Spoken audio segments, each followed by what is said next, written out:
Tokyo, a city that feels like it's already living in 2045. Neon lights pulse through the night. Bullet trains move like quiet lightning. Robots assist in laboratories. And companies like Sony help shape the technology we use every day. Japan isn't just modern. It's engineered. Precision, discipline, relentless innovation.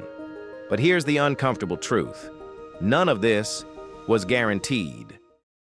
Because 80 years ago, there was no neon, no technology empire, no global influence. There was only smoke. Tokyo, 1945.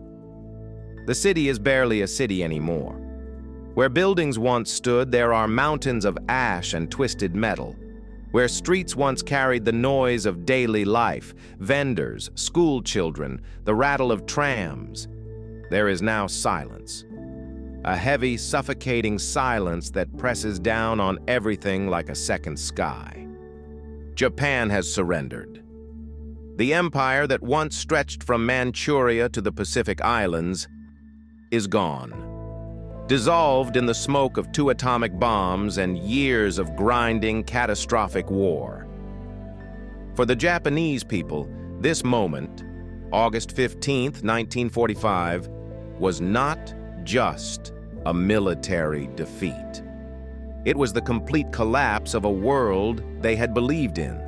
An emperor they had believed was divine had just spoken to them on the radio for the very first time to tell them it was over. Some wept in the streets. Some sat in stunned silence. Some simply did not know what to do next. But the world was not finished reshaping Japan. Under American occupation, the country was stripped of its military power. A new constitution renounced war entirely. No empire, no expansion, no standing army. Japan could no longer project power through force. It would have to find another way. And as the Cold War began to divide the globe into 2 rival systems, capitalism and communism, Japan suddenly became more than a defeated nation. It became a strategic asset. The United States needed a stable industrial capitalist ally in Asia. A living example that reconstruction under democracy could succeed. Access to markets opened, capital flowed, technology and knowledge began to transfer. Not out of generosity, but out of strategy. In a world where military strength was restricted, economic strength became the only path forward. Industry would replace empire, innovation would replace conquest, and in the ruins of Tokyo, a new kind of power was quietly taking shape. But there were others who looked at the ruins and saw something different. They saw a blank page. Among the survivors of that shattered world was a man named Masaru Ibuka. Ibuka was 37 years old. He was thin, serious-faced, with wire-rimmed glasses and hands that were always slightly stained from whatever he had been building or repairing. He had spent the war years working in military electronics research, a world of radio signals, sensors, precision instruments. Now, the war was over, and Masaru Ibuka needed something to do. In November 1945, just 3 months after Japan's surrender, Ibuka rented a small room in the Shirokiya department store building in central Tokyo. The building had survived the bombing, though barely. The rooms were cold, the windows sometimes had no glass, and the electricity came and went without warning. He gathered around him a small group, fewer than 20 people. Engineers, tinkerers, young men with more curiosity than money. He called the new venture the Tokyo Tsushin Kenkyujo, the Tokyo Telecommunications Research Institute.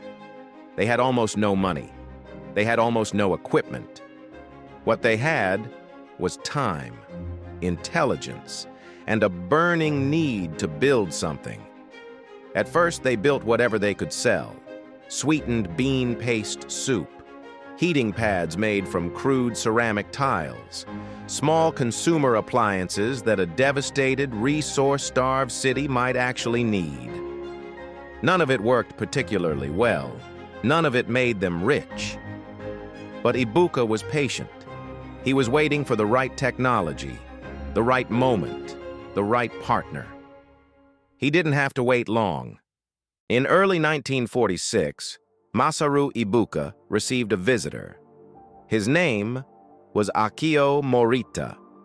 Morita was 25 years old, 12 years younger than Ibuka. Where Ibuka was quiet, methodical, a man of the laboratory, Morita was something else entirely. He was charming. He was restless.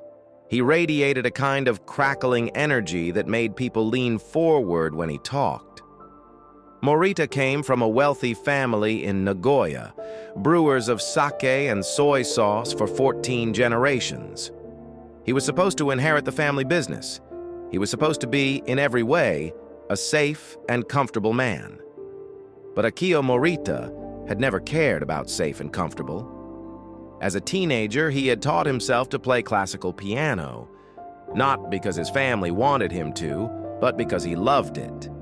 He had spent his adolescence obsessing over phonograph records, taking apart the family's record player to understand how it worked, putting it back together, and improving it. During the war, he had served as a naval lieutenant. It was there, working on weapons guidance systems, that he first met Masaru Ibuka. Something clicked between them immediately. Two minds, both obsessed with technology, both frustrated by the limits of what existed, both dreaming of what could be. When the war ended, they found each other again in the rubble of Tokyo, and in May 1946, they formalized what they both already knew was inevitable. They would build a company together. The founding capital of Sony was 190,000 yen. At the time, that was roughly 500 American dollars. They gathered their small team. Ibuka wrote a founding prospectus, a document that even today reads like something unusual, something almost philosophical. He wrote that the purpose of the company was not simply to make money. It was to create an ideal factory, a place where engineers could work with freedom, with joy, where the sheer pleasure of technological creation would be the driving force. He wrote, "We shall eliminate any unfair profit-seeking. We shall seek expansion not for its own sake, but in order to bring our ideals and technology to the widest possible audience." These were extraordinary words for a company prospectus. Most businesses talked about revenue and market share. Ibuka talked about joy. He talked about creating technology that would genuinely improve people's lives. And then, in a tiny, cold room in a bombed-out city, with barely enough money to last 6 months, he and Akio Morita began to build that dream. In those early years, the company was almost invisible. They repaired radios. They built small components for other manufacturers. They stayed alive on the thinnest of margins, constantly on the edge of running out of money. But Ibuka was always watching, always reading, always listening for the next thing. In 1949, that next thing arrived. American occupation forces had brought a remarkable piece of technology to Japan, a reel-to-reel magnetic tape recorder manufactured by 3M. It was called the Ampex. When Ibuka first heard one play back a recorded voice with crystalline clarity, he stopped breathing. He had never heard anything like it. The machine was extraordinary, but it was also enormous, expensive, and built entirely from American parts that were impossible to obtain in post-war Japan. Ibuka saw not the obstacle, he saw the opportunity. He went back to his team and said, "We are going to build one of these from scratch. using only what we can find or make here in Japan. His team thought he might be slightly mad, but they got to work. The first problem was the tape itself. Magnetic tape was not available in Japan. So the engineers began experimenting, coating cellophane strips with magnetic oxide, trying hundreds of different formulations to get something that would actually record. They tried magnetic powder mixed with lacquer. They tried different backing materials. They burned through their remaining budget faster than they had planned. Months passed. Then, in 1950, they cracked it. They produced Japan's first domestic magnetic recording tape. And shortly after, Japan's first domestically produced tape recorder. They called it the Type G. It weighed 35 kilograms. It was the size of a small wardrobe. It was magnificent. There was only one problem. Nobody wanted to buy it. The Japanese public in 1950 had almost no concept of what a tape recorder was or why they would need one. The price, approximately 160,000 yen, was equivalent to a year's salary for many workers. Ibuka's team had built an extraordinary piece of technology that was sitting in their tiny factory unsold. This is the moment where Akio Morita revealed what he was truly capable of. Morita was not just an engineer. He was something rarer and more dangerous, a man who understood technology deeply and could also explain it to people who didn't. He began carrying the Type G to schools, to government offices, to law courts. He showed lawyers how they could record testimony.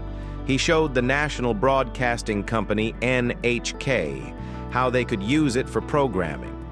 He talked to teachers about recording lessons. Slowly, the phone began to ring. The Supreme Court of Japan placed an order, then NHK, then schools across the country. The Type G was not a consumer success, but it was a proof of concept. It showed Ibuka and Morita what was possible when you combined genuinely innovative technology with the art of making people understand why they needed it. That lesson would echo through everything Sony ever did. In 1952, Masaru Ibuka traveled to the United States. He was there to license a technology that most American companies considered a novelty, a curiosity, interesting perhaps, but not yet ready for the consumer market. It was called the transistor. Bell Laboratories had invented it in 1947. It was a tiny semiconductor device that could amplify electrical signals, doing what vacuum tubes did, but in a fraction of the space, using a fraction of the power. American manufacturers looked at the transistor and saw a component for hearing aids, for military equipment, for niche applications. Ibuka looked at the transistor and saw the future of consumer electronics. Western Electric was licensing the transistor technology for $25,000, a significant sum, but one that Ibuka was convinced was worth every cent. Back in Tokyo, however, the Ministry of International Trade and Industry, MITI, was skeptical. A small, barely known company wanted to spend precious foreign currency on what exactly? A component that couldn't even be made into anything useful yet? It took Ibuka and Morita a year of persuasion, a year of meetings, proposals, demonstrations of faith. Finally, in 1954, the license was approved. Now came the hard part. The transistors that Bell Labs had invented worked beautifully at low frequencies, perfect for hearing aids. But Sony's engineers wanted to use them at high frequencies, where AM radio signals lived. The transistors broke, overheated, failed, again and again and again. A young engineer named Leo Esaki who would later win the Nobel Prize in Physics, worked on the problem. The team pushed themselves to the edge. They slept in the factory, they argued, they rebuilt. And in 1955, they did it. Sony produced the TR-55, Japan's first transistor radio. It was small enough to fit in a coat pocket. It ran on batteries, and it brought the world of music and news directly to whoever was holding it. It was not an immediate runaway success. Early models had reliability issues that Ibuka's engineers worked feverishly to correct. But the TR-63, released in 1957, changed everything. It was tiny, it was reliable, it was affordable, and Akio Morita took it to America. The story of how Sony conquered America is, in many ways, the story of Akio Morita. When Morita first arrived in New York in the mid-1950s, Japan's reputation for electronics was not flattering. Japanese products were considered cheap imitations, poor copies of better Western originals. The label "Made in Japan" was, at that time, almost a warning. Morita knew this, and it enraged him. He carried the TR-63 transistor radio to meetings with American retailers and distributors. He placed it on the table. He let them hold it, turn it over in their hands, listen to it. Most of them were astonished. This tiny device, small enough to fit in a shirt pocket, producing sound that was clear and bright. From Japan? One meeting changed the trajectory of everything. A major American retailer, the name is often given as Bulova, the watch company, though some details of the story vary with the telling, offered to buy 100,000 units of the transistor radio. 100,000 units. For a company that was still small and struggling, it was a staggering number, life-changing money. But there was one condition. They wanted the radios to carry the retailer's brand name, not Sony's. Morita asked for a night to think about it. He lay awake in his New York hotel room, staring at the ceiling. He thought about what it meant to build something extraordinary and then give it away, to spend years creating quality, innovation, a product unlike anything else, and have it sold under someone else's name, as if Sony didn't exist. The next morning, he turned down the offer. He later wrote, "50 years from now, I will build our name to be just as well known as any brand in the world, and that name will mean quality." He was 34 years old when he said that. He was not wrong. Let's pause here, because the very name Sony is its own small story. When Ibuka and Morita first founded their company, they called it Tokyo Tsushin Kogyo, Tokyo Telecommunications Engineering Corporation. It was accurate, it was serious, and it was absolutely impossible for non-Japanese speakers to pronounce, let alone remember. As the two men began to dream of international expansion, they knew the name had to change. They spent months searching for the right word. They wanted something that felt universal, that could be read and spoken by anyone, in any language, anywhere in the world. They found two things. The Latin word sonus, meaning sound. The source of words like sonic, sonata, resonance. And American slang from the 1950s, sunny, meaning a bright, energetic young man, optimistic, forward-looking, a little bit brash. From those two roots, they constructed a word that had never existed before. Sony. 5 letters. Easy to say, easy to remember, carrying within it the ideas of sound, brightness, youth, energy. In 1958, Tokyo Tsushin Kogyo officially became Sony Corporation. It was the first Japanese company to use a Roman alphabet name. At the time, some considered it strange, even undignified. Within a decade, it would be one of the most recognized words on the planet. While Morita was conquering America with transistor radio, Ibuka was already thinking about the next frontier: television. In the late 1950s and into the 1960s, television sets were large, expensive, and still something of a luxury. They dominated living rooms. They were pieces of furniture as much as they were electronics. Ibuka had a different vision. What if a television could be personal, small enough to sit on a desk, something you could own yourself, move from room to room, take with you? In 1960, Sony released the TV-8-301, the world's first fully transistorized television set. It was small enough to hold. It could run on battery power. It was a miracle of miniaturization. And it was just the beginning. In 1968, Sony released the Trinitron. If there is a single product that established Sony's reputation for uncompromising quality, a reputation that would carry the company for decades, it may be the Trinitron. The Trinitron used an entirely new kind of picture tube that Sony engineers had developed over years of research.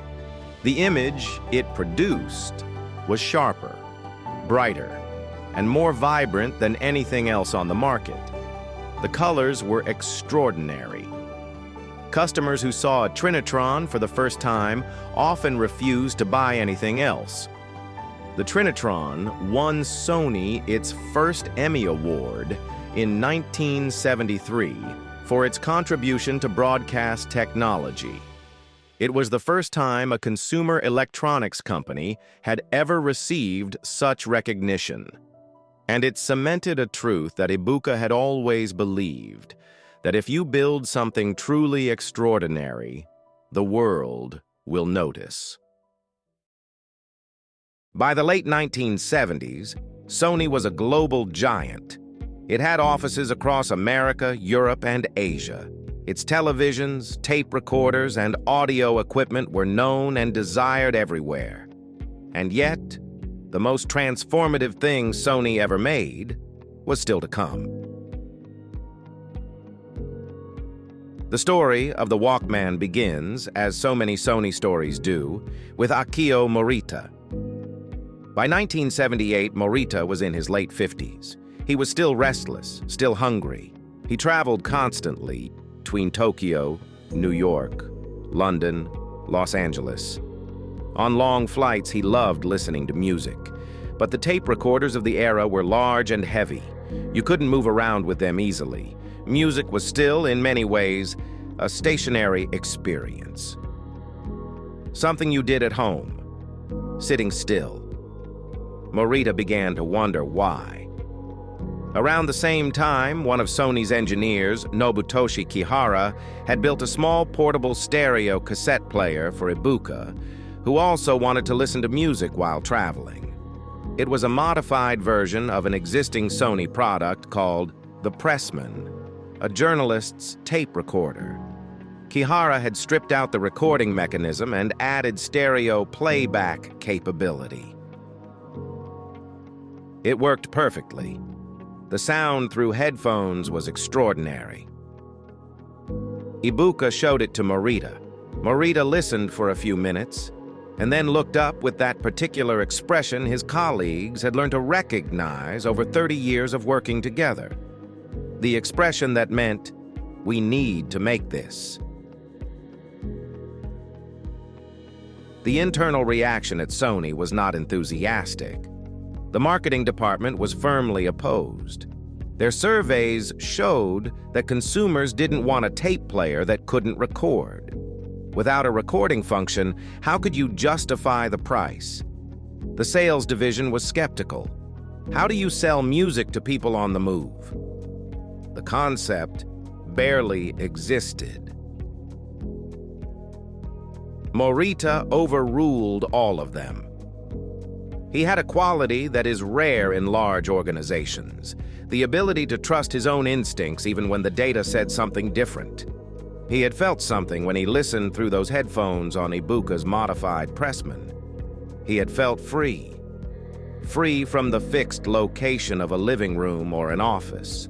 Free to move, to walk, to exist in the city while being wrapped in his own private world of music. That feeling, he was certain, was something millions of people would pay for. He gave his team a deadline and a target price. They had less than 6 months. On July 1st, 1979, the Walkman went on sale in Japan. Sony's initial production run was 30,000 units. Most of the company expected this to last months. It lasted weeks.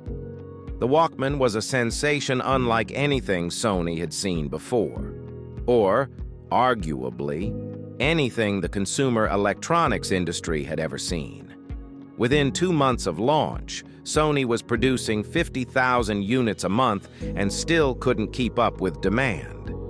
By the end of 1980, the Walkman had arrived in America and Europe. By 1982, Sony had sold 10 million of them. But the Walkman was more than a product. It was a cultural earthquake.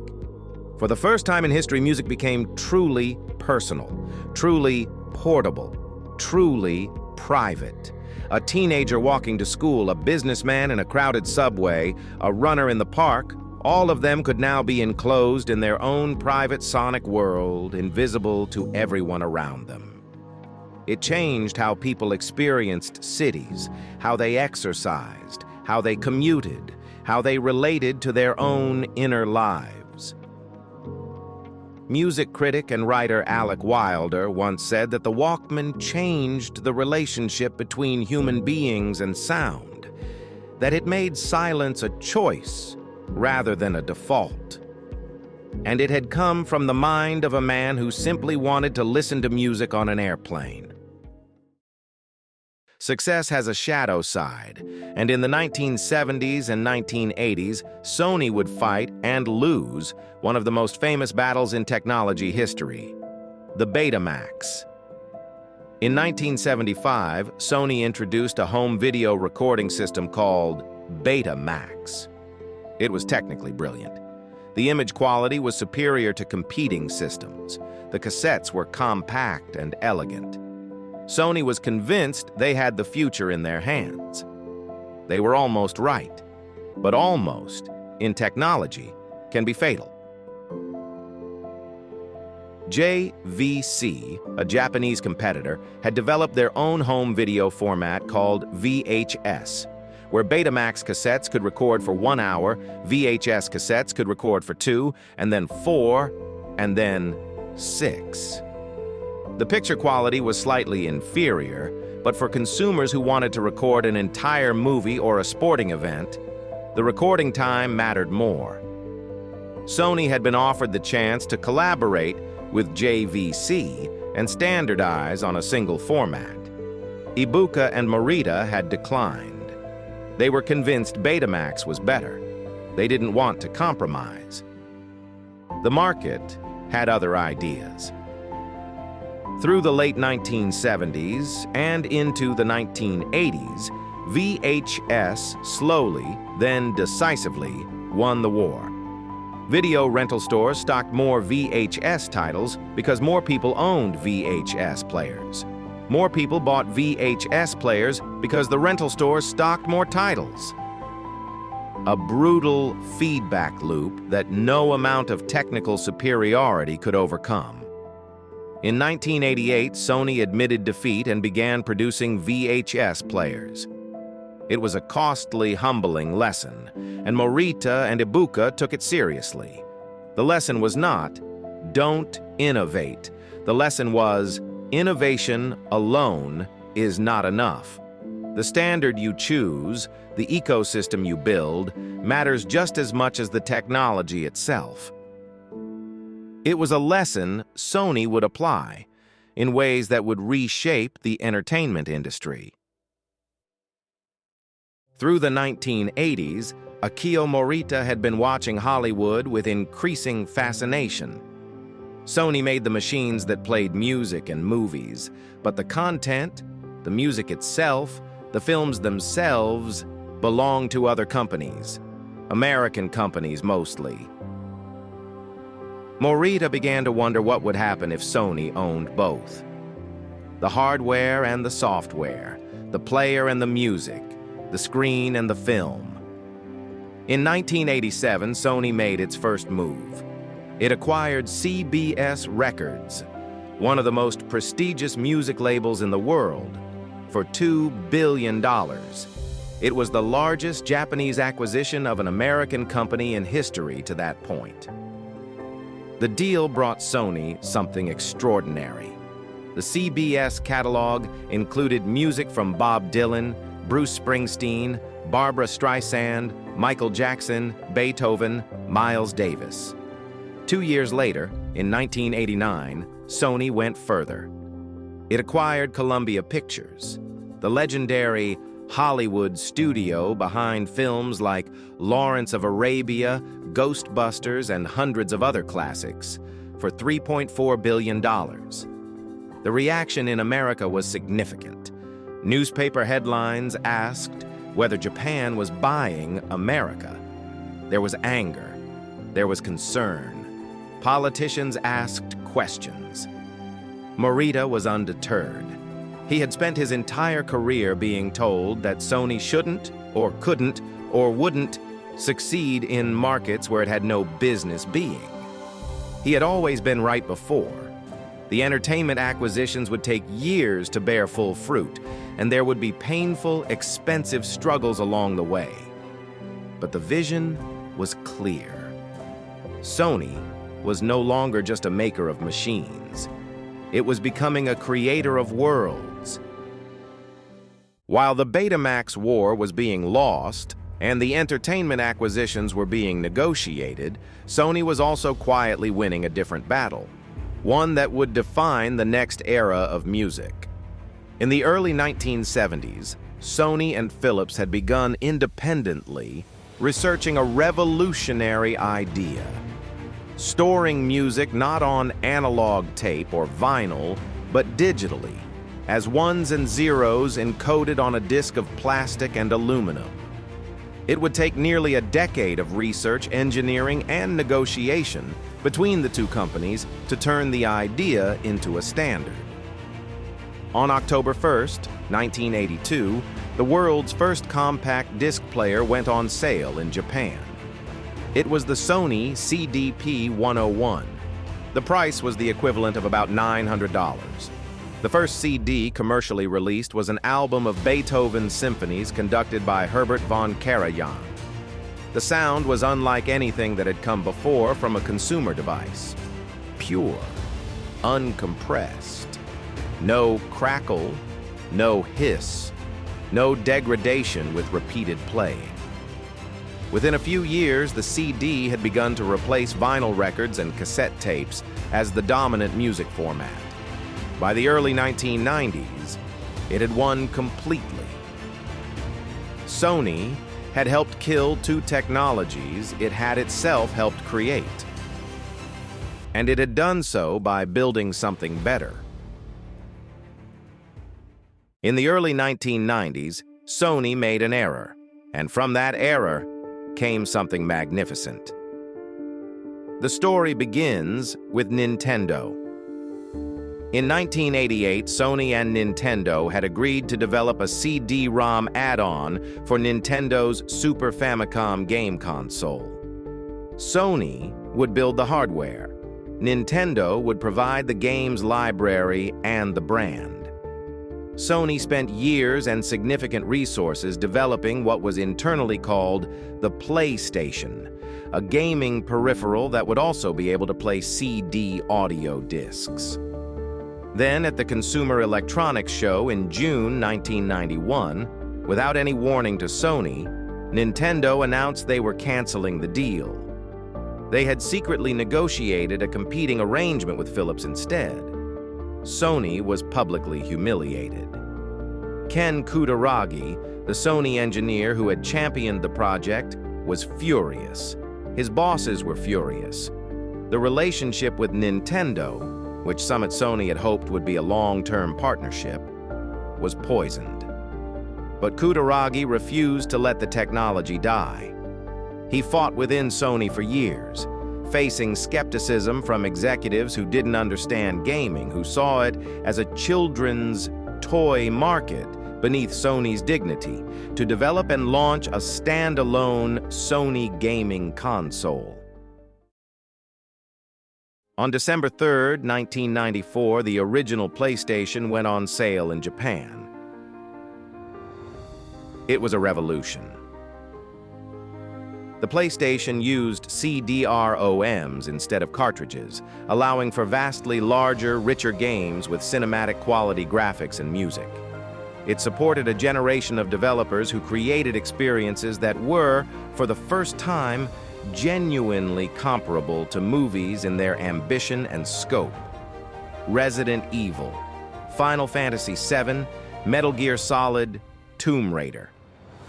These were not just games. They were cultural events. The PlayStation made Sony relevant to an entirely new generation, teenagers and young adults who had grown up on Nintendo and Sega and who now found something that felt like it was made for them, by a company that understood them. By the end of the 1990s, Sony had sold over 100 million PlayStation units worldwide. The deal that Nintendo had broken had created something greater than the deal itself. By the mid-1990s, both of Sony's founders were aging. Masaru Ibuka, the quiet genius of the laboratory, the man who had rented a small room in a bombed-out Tokyo department store and dreamed of building a better world, suffered a series of strokes in the early 1990s and gradually withdrew from active involvement in the company. He died on December 19, 1997, at the age of 89. Akio Morita had outlived his partner by only a few years in health. He suffered a severe stroke in 1993 while playing tennis at the age of 72 and never fully recovered. He died on October 3, 1999. Japanese television broadcast the news with the gravity reserved for heads of state. Together, these two men, one the engineer of dreams, one the salesman of the future, had taken $500 and a small room in post-war Tokyo and built one of the most recognized, respected, and influential companies in human history. They had invented technologies that changed how people lived. They had created products that became part of the soundtrack of people's lives. The transistor radio heard on summer afternoons, the Walkman carrying music through crowded streets, the PlayStation lighting up a teenager's bedroom at midnight. They had done it not by following the market, but by imagining what the market would want before the market knew it wanted it. That, perhaps, is the deepest lesson of Sony's founding story. Today, Sony employs more than 100,000 people across the world. It makes televisions, cameras, smartphones, music players, gaming consoles, films, music, and financial products. The PlayStation division alone is one of the largest entertainment businesses on the planet. Sony Music is home to some of the most famous artists alive. Sony Pictures continues to produce films that reach hundreds of millions of viewers. But perhaps what matters most about Sony, what makes the story of its founding still worth telling, still worth examining, is not any particular product or acquisition or financial figure. It is the spirit. The spirit of two young men in the ruins of a defeated nation who looked at the destruction around them and refused, simply refused, to accept that this was the end of the story. The spirit of Masaru Ibuka, writing in his company prospectus that the purpose of building a business was joy. The joy of creation. The joy of solving problems. The joy of making something that genuinely helped people. The spirit of Akio Morita turning down $100,000 because he believed a name, Sony, would one day be worth more than money. The spirit that said, "We will build something real. We will build something great. We will prove that the label Made in Japan is not a warning. It is a promise." In 1945, Japan lay in ruins. In 1979, a Japanese company's tiny silver device was playing music in the ears of a teenager walking through New York.